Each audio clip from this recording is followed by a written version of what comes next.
మెదక్ జిల్లా చేగుంట మండలం వడియారం గ్రామంలో గల ప్రాథమిక పాఠశాల విద్యార్థులకు రైలు బెల్టు కావాలని ప్రధానోపాధ్యాయుడు సిద్ధరాములు కోరగా వడియారం గ్రామానికి చెందిన గీతా కార్మికుడు వెంకటగౌడ్ స్పందించి విద్యార్థుల గురించి తనకు తోచిన సహాయంగా 8,000 రూపాయల చెక్కును ప్రధానోపాధ్యాయులు సిద్ధరాములకి అందించడం జరిగింది। ఈ కార్యక్రమంలో ప్రధానోపాధ్యాయుడితో పాటు విద్యార్థులు, ఉపాధ్యాయ బృందం, చిప్ప నారాయణ, టప్పు రాములు, బండారి రాములు, గుని నరసింహులు, గుని గణేష్, గుని రాములు, బండారి బాలయ్య, చిప్పారాములు, నాగరాజు తదితరులు పాల్గొనడం జరిగింది। వెంకన్న గారు మార్గమధ్యమంలో కలిసినప్పుడు మేము పరిచయం చేసుకుంటూ ఇక్కడ ఉన్నటువంటి సమస్యల గురించి, అభివృద్ధి గురించి మేము చర్చిస్తుంటాం। అప్పుడప్పుడు కలిసినప్పుడల్లా ఒక స్కూల్ గురించి మాట్లాడతాం, వేరే విషయాలు కాకుండా। అందులో మాట మీద మాట మరి మనకు పాఠశాలకు అన్ని రకాల సౌకర్యాలు సమకూరుతున్న క్రమంలో మరి పిల్లలకు ఇంకో జత వచ్చే అవకాశాలని ఆలోగా మీ వంతు సహకారం అందిస్తే బాగుంటుందని చెప్పేసి నేను ఇక్కడనే గేట్ ముందట అడగగానే మరి నో అనకుండా ముందుకు వచ్చినందుకు వారికి నమస్కరించి థ్యాంక్స్ చెప్తున్నాను। మరి టై బెల్ట్ ఇవ్వడానికి ముందుకొచ్చారు, ఆన్ ద స్పాట్ ఆ ఆర్డర్ అక్కడ ఇవ్వడం జరిగింది। వారు ఈ 4-5 రోజులలో తీసుకొచ్చి కూడా పిల్లలకు డిస్ట్రిబ్యూట్ చేయడం జరుగుతుంది। అది కూడా మీ సమక్షంలోనే ఇద్దామని అనుకుంటున్నాము। ఒకవేళ ఎన్నికల కోడ్ రాకపోతే ఆ ప్రోగ్రామ్ సక్సెస్ అవుతుంది, లేదు అంటే కోడ్ వచ్చిందనుకోండి మేము ఇచ్చేస్తాము। ఎలక్షన్ అయిపోయినాక మీరు వచ్చి ఇప్పుడు ఒకవేళ ప్రోగ్రామ్ కండక్ట్ చేద్దామంటే అందరు తల్లిదండ్రులను పిలిస్తే బాగుంటుంది కదా। అటువంటి వెంకన్న గారికి ధన్యవాదాలు, శుభాకాంక్షలు మరి కృతజ్ఞతలు తెలియజేస్తూ మరి మా పాఠశాల పట్ల ఇలాగే మీ సహాయ సహకారాలు ఉండాలని చెప్పేసి, ఏ చిన్న స్కూల్ కదా అని చెప్పేసి చిన్న చూపు చూడకుండా పెద్ద స్కూల్ చాలా డెవలప్ అయింది, ఇప్పుడు కార్పొరేట్ స్కూల్ కంటే మంచిగా అయింది।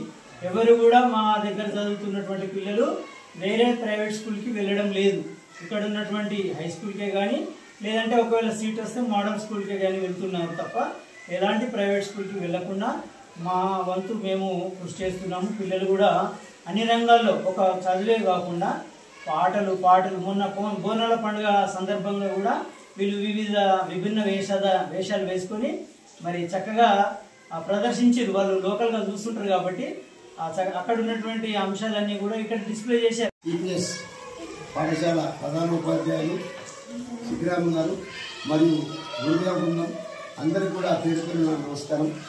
మా పిల్లలందరూ కూడా ఆ నుండి ప్రౌఢి వరకు చదివితే 56 అక్షరాలు, కానీ ఏ నుండి జడి వరకు చదివితే 26 అక్షరాలు, అదేవిధంగా హిందీకి ఇంకొక మన విధంగా పెట్టి టోటల్గా మొత్తము ఇక్కడి నుండే సరస్వతి ప్రారంభమవుతుంది। కాబట్టి ఈ ప్రపంచాన్ని, ఈ దేశాన్ని, ఈ రాష్ట్రాన్ని, ఈ సమాజాన్ని రక్షించేవారు ప్రతి ఒక్కరు ఇక్కడి నుండే వెళ్తారు। కాబట్టి ప్రతి ఒక్కరు కూడా చిన్నపిల్లలు ఇక్కడి నుండే స్టార్ట్ అవుతుంది। కాబట్టి మొట్టమొదటి గురుదేవులు మీరే, కాబట్టి వాళ్ళకి ప్రత్యేక ధన్యవాదాలు చెప్తున్నాను నేను।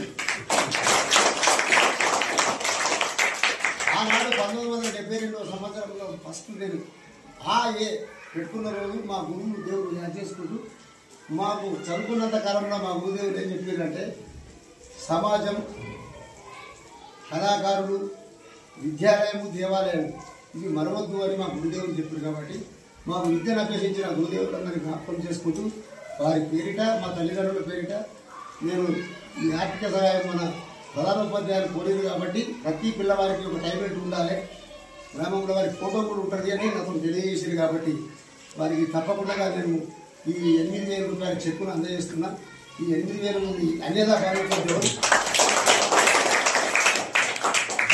చేయడం లేదు, సమాజం కొరకు మన గ్రామంలో ఉన్న చిన్నపిల్లలు కూడా ఇప్పటి నుండే మంచిగా చదువు చేసుకొని రేపు ఆయన పేరు ప్రఖ్యాతులు తేవాలని వారి తల్లిదండ్రులు కూడా నేను మరొకసారి వారి బాబులను మంచిగా చూస్తూ సమయానికి స్కూల్కి పంపిస్తూ, అదేవిధంగా వచ్చిన పిల్లలు కూడా మంచిగా విద్యాభ్యాసాలు నేర్చుకొని ఈ దేశానికి, రాష్ట్రానికి, మన గ్రామానికి కూడా వారు భావి భవిష్యత్తు ఉపయోగం కావాలని కోరుతూ వారందరికీ పేరున మన రాజ్యానికి, మన భారతదేశానికి స్వతంత్రం తెచ్చిన నాయకులు కూడా ఎంతో కష్టపడి వాళ్ళ గురువులు చెప్పిన విద్యనే నేర్చుకొని మన దేశాన్ని మనమే పరిపాలించుకోవాలని వాళ్ళు ఆ రోజు కష్టపడ్డారు।